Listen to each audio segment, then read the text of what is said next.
PM Modi की Japan यात्रा क्यों है खास? ट्रंप का सिरदर्द किस वजह से बढ़ने लगा?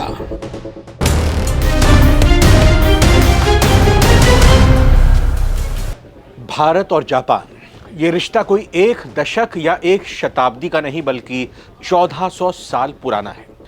वक्त के साथ इन दोनों देशों की दोस्ती में नए आयाम जुड़ते गए और उसमें और मजबूती आती गई। अब उसी दिशा में एक और कदम आगे बढ़ने वाला है। प्रधानमंत्री नरेंद्र मोदी 2 दिनों की जापान यात्रा पर आज यानी गुरुवार 28 अगस्त को रवाना होंगे।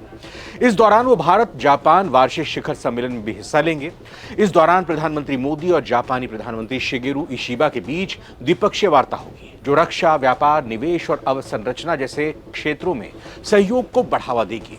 पीएम मोदी जापान के बाद सीधे चीन की यात्रा पर जाएंगे, जहां वो शंघाई सहयोग संगठन यानी एससीओ शिखर सम्मेलन में शामिल होंगे। तो आज बात प्रधानमंत्री नरेंद्र मोदी के जापान दौरे की। नमस्कार, आप सारी दुनिया देख रहे हैं, मैं रविंद्र सिंह आपके साथ। तो जिस वक्त ये वीडियो हम रिकॉर्ड कर रहे हैं उस वक्त प्रधानमंत्री नरेंद्र मोदी का आज जाने का जापान का कार्यक्रम है और जब आप ये वीडियो देख रहे होंगे हो सकता है तब तक प्रधानमंत्री मोदी रवाना हो चुके होंगे। लेकिन ये जानना जरूरी है कि आखिर ये दौरा अहम क्यों है।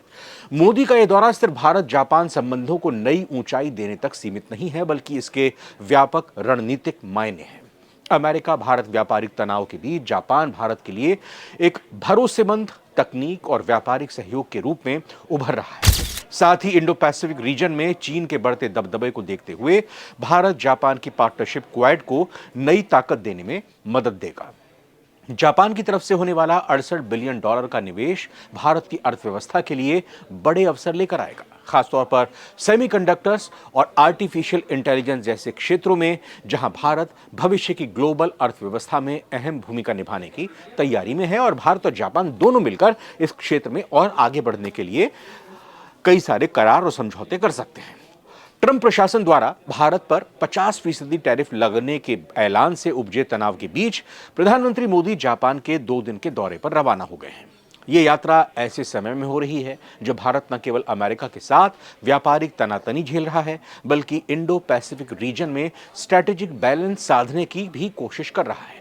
इस दौरे की अहमियत इसलिए भी बढ़ जाती है क्योंकि ये पीएम मोदी का पिछले 7 सालों में जापान का पहला स्टैंड अलोन दौरा है, यानी कि वो 1-to-1 बातचीत करने के लिए जा रहे हैं। किसी तरह का जापान में कोई कार्यक्रम नहीं है जहां पर बाकी देश अलग अलग सहयोगियों और संगठनों की बैठक में आते हैं। तो ये कुल मिलाकर प्रधानमंत्री मोदी का अलग से पहला एक्सक्लूसिव दौरा जापान का है। तो प्रधानमंत्री मोदी 29 अगस्त को टोक्यो पहुंचेंगे। अपने जापानी काउंटर पार्ट शिगेरू इशिबा के साथ 15वें भारत जापान वार्षिक शिखर सम्मेलन में शिरकत करेंगे। इस दौरान रक्षा सहयोग, व्यापार और निवेश, quad grouping, bullet train project से लेकर सेमीकंडक्टर और आर्टिफिशियल इंटेलिजेंस तक कई अहम मुद्दों पर बातचीत होगी। साथ ही जापान द्वारा भारत में अगले दशक में $68 बिलियन यानी करीब 10 ट्रिलियन येन, जो कि जापान की मुद्रा है, इसके इन्वेस्टमेंट की घोषणा इस दौर का सबसे बड़ा आकर्षण बनने वाली है। इसके अलावा क्वाड पर भी बड़ा फोकस होगा मीटिंग में। विदेश सचिव विक्रम मिस्री ने जानकारी दी है कि मोदी इशिबा की मुलाकात में क्वाड समूह, जिसमें भारत, जापान, ऑस्ट्रेलिया और अमेरिका शामिल हैं, इस पर विशेष चर्चा होगी। हाल ही में अमेरिका द्वारा भारत पर भारी भरकम टैरिफ लगाने के कारण क्वाड की एकजुटता पर ही सवाल उठे हैं। ऐसे में बैठक क्वाड को मजबूती देने और इंडो पैसिफिक रीजन में शांति और स्थिरता सुनिश्चित करने के लिए बेहद अहम मानी जा रही है। क्वाड के तहत स्वास्थ्य, उभरती टेक्नोलॉजीज, सप्लाई चेन और इंफ्रास्ट्रक्चर में सहयोग बढ़ाने पर भी चर्चा होगी। मोदी और इशिबा से उम्मीद है कि वो ज्वाइंट प्रोजेक्ट और न्यू कोऑपरेशन फ्रेमवर्क पर सहमति जताएंगे। रक्षा संबंधों की भी एक नई उड़ान मिलने वाली है। जी हां, यह बात सही है कि जापान की अपनी कोई सेना नहीं है, लेकिन रक्षा संबंधों और तकनीक के मामले में जापान का कोई तोड़ नहीं है।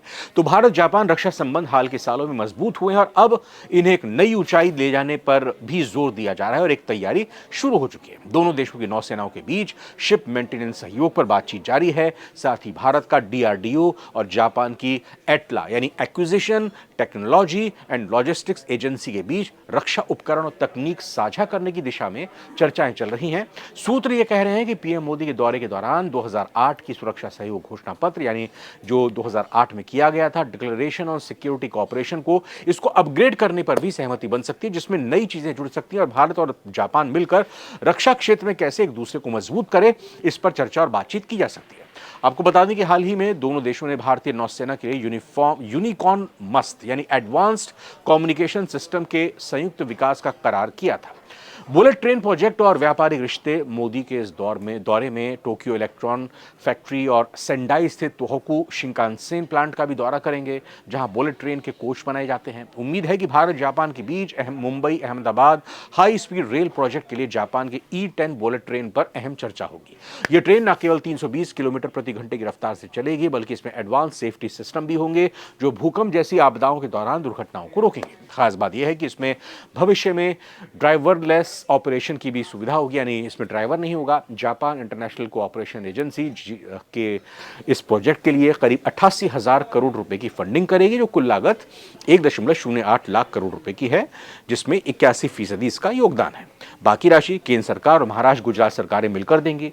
वहीं सेमीकंडक्टर और AI सहयोग पर भी बातचीत होनी है। मोदी इशिबा वार्ता का सबसे बड़ा आकर्षण जापान द्वारा अगले दशक में भारत में $68 बिलियन निवेश की घोषणा होगी। यह निवेश 8 प्रमुख sectors mobility, medicine, artificial intelligence, semiconductor और इंफ्रास्ट्रक्चर समेत अन्य सेक्टर्स में किया जाएगा। निकी एशिया की रिपोर्ट के अनुसार जापान भारत में सेमीकंडक्टर निर्माण और चिप से जुड़ी टेक्नोलॉजी में बड़ा निवेश करेगा। भारत सरकार पहले से ही घरेलू स्तर पर चिप मैन्युफैक्चरिंग को बढ़ावा दे रही है और ऐसे में जापान का सहयोग भारत के टेक सेक्टर के लिए गेम चेंजर साबित हो सकता है। दोनों देश एक AI कोऑपरेशन इनिशिएटिव शुरू करने की तैयारी में है, जिससे स्टार्टअप्स और उभरते टेक्नोलॉजी सेक्टर को बढ़ावा मिलेगा। इसके तहत जापान भारतीय विशेषज्ञों को रोजगार देगा। फिलहाल करीब 25,000 भारतीय टेक विशेषज्ञ जापान में पढ़ाई करते हैं, ट्रेनिंग करते हैं और वर्कफोर्स का हिस्सा बन चुके हैं। अब इसके बाद आगे की राह क्या होगी? तो जापान के दौरे के बाद प्रधानमंत्री मोदी चीन के तियानजिन शहर भी जाएंगे, जहां वो SCO शिखर सम्मेलन में हिस्सा लेंगे। वहां उनकी मुलाकात चीन के राष्ट्रपति शी जिनपिंग और रूस के राष्ट्रपति व्लादिमीर पुतिन से भी होने की संभावना है। अब साफ है कि आने वाले दिनों में PM मोदी का ये एशियाई दौरा जापान और फिर चीन में न केवल भारत की कूटनीतिक छवि को मजबूत करेगा, बल्कि टेक्नोलॉजी, रक्षा और व्यापारिक सहयोग के नए दरवाजे भी खोलेगा। तो जिस तरीके से ट्रंप की तरफ से आज की तारीख में भारत पर 50% टैरिफ लादा गया है, तो अब ये भारत को अब भी ज़रूरी हो जाता है भारत के लिए भी कि भारत अपने तरीके से ट्रंप के टैरिफ का मुंह तोड़ जवाब देने के लिए, ट्रंप के टैरिफ का सामना करने के लिए और ट्रंप को सबक सिखाने के लिए अपने तरीके से जियोपॉलिटिक्स में अपना अहम योगदान दे। भारत में कितनी बड़ी तादाद में कंज्यूमर्स हैं, यह हर कोई जानता है। भारत का बाजार कितना बड़ा है, हर कोई जानता है। भारत के लोग कितने मेहनती हैं, ये हम सभी जानते हैं। तो कोशिश इस वक्त यही रहने वाली है कि अमेरिका को ये समझा दे कायदे से कि अमेरिका ये समझने की भूल ना करे कि उसी के भरोसे भारत बैठा हुआ है, भारत के लोग बैठे हुए हैं, बल्कि भारत के पास कई और भी साझेदार हैं, भारत के पास कई और भी दोस्त हैं, जिनके साथ मिलकर भारत अपने देश को, लोगों को तरक्की के रास्ते पर पहुंचा सकता है। और यही कोशिश प्रधानमंत्री मोदी के इस दौरे में भी देखने को मिलेगी, चाहे वो जापान की बात हो या फिर चीन के दौरे की बात हो। इस वीडियो में फिलहाल इतना ही। आप बने रहिए नवभारत टाइम्स के साथ।